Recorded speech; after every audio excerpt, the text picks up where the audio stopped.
Hello everyone, আমি Mohsin Alam, Ayurvedic diet and nutrition diploma certify. তো আজকে আমি আলোচনা করব কিডনি আমরা কিভাবে ভালো রাখতে পারি, এবং কিডনিতে যদি আপনার কি হয়, ইউরিয়া ক্রিয়েটিনাইন লেভেল যদি আপনার অ্যালবুমিনটা যদি বেড়ে যায়, সেটা থেকে আমরা কিভাবে ধীরে ধীরে রিলিফ পেতে পারি।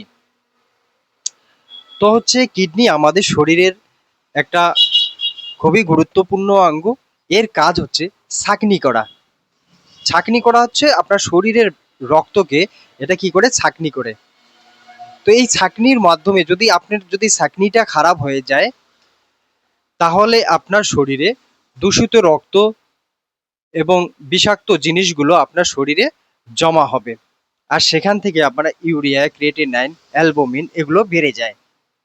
তো এর থেকে পরিত্রাণ পেতে গেলে আমাদেরকে কি করতে হবে? বাষ্প স্নান করতে হবে, বা হচ্ছে আপনার শরীর থেকে টক্সিনটা বের করতে হবে। কিভাবে আপনার শরীর থেকে টক্সিন বের করবেন? এক বালতি উষ্ণ গরম জল নেবেন, যতটুক সহ্য হয় আপনার। এক বালতি উষ্ণ গরম জলের মধ্যে আপনি হচ্ছে পা ডুবিয়ে রাখবেন হাঁটু পর্যন্ত। সেখানে কি করবেন? প্রথমে 5 মিনিট, 7 মিনিট, 10 মিনিট করে 30-35 মিনিট পর্যন্ত আপনি এটা করতে পারেন। তাহলে আপনার শরীর কি হবে? ঘাম বের হবে শরীর থেকে, ইউরিয়া আপনার বের করে দেবে। আর হচ্ছে কিডনি অ্যাক্টিভ হওয়া চালু হবে। ধীরে ধীরে আপনার কিডনি অ্যাক্টিভ হবে, কাজ করা চালু করবে। প্রথম এই কাজটা অবশ্যই করে নেবেন। আর কি করবেন? রক্তে জমা যে আমাদের বর্জ্য পদার্থ থাকে, সেটা কিভাবে আমরা নিরাময় করতে পারি। আপনাকে সম্পূর্ণ ভেষজ পদ্ধতিতে আপনি কি করবেন? পুনর্নভা অথবা পাথরকুচি পাতার রস সকাল ও সন্ধ্যায় 1 চামচ করে আপনি হচ্ছে খেতে হবে খাওয়ার আগে। আর যদি আপনার শরীর ফুলে যায়, হাত পা ফুলে যায়, বেলপাতা বেলপাতার রস 1 চা চামচ মধু দিয়ে এটা খেতে হবে। এটা হাত পায়ের যে ফোলাটা আছে সেই ফোলাটা কমে যায়। এটা খাওয়ার 1 ঘন্টা আগে বা 1 ঘন্টা পর খাবেন।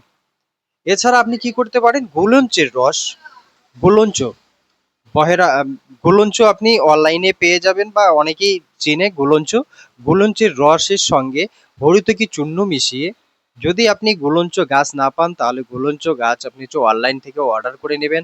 1/2 চা চামচ গুলঞ্চ পাউডার নেবেন, হরিতকি চূর্ণ সেখানে মিশিয়ে একটা একটু জলটা ফুটিয়ে নিয়ে সেই জলটা খাবেন। এটা কি যে কোনো প্রকারের শোথ বা আপনার শরীর ফুলে গেছে সেই ফোলাটা কমাবে। আর একটা করবেন কি? কুলুত কালাই, মানে কুলঠি কালাই কেউ কেউ বলে। এই কালাইটা রাত্রে 2 চামচ 1 গ্লাস উষ্ণ গরম জলে ভিজিয়ে রাখবেন, সকালবেলা সেটা সেকনি দিয়ে এটা কিছুদিন খান। দেখবেন যে আপনার ক্রিয়েটিনাইন লেভেল, ইউরিয়া যেটা আছে সেটা ধীরে ধীরে নামা চালু হয়ে যাবে। তো কিডনি সুস্থ রাখতে গেলে মাঝে মাঝে অবশ্যই বাষ্প স্নান করে নেবেন রৌদ্রের মধ্যে। 5-7 মিনিট আপনি দাঁড়িয়ে থাকবেন। আমরা উম, এমনই আধুনিকতায় এসে পড়েছি যে আমরা রৌদ্রে আহ, অন্ত মানে ঘাম শরীর থেকে যে ঘাম বের হবে সেটা আমরা করতে চাই না। তো হচ্ছে অবশ্যই শরীর থেকে ঘাম বের হওয়া, শরীরের দূষিত পদার্থ টক্সিন বের হয়ে যায়।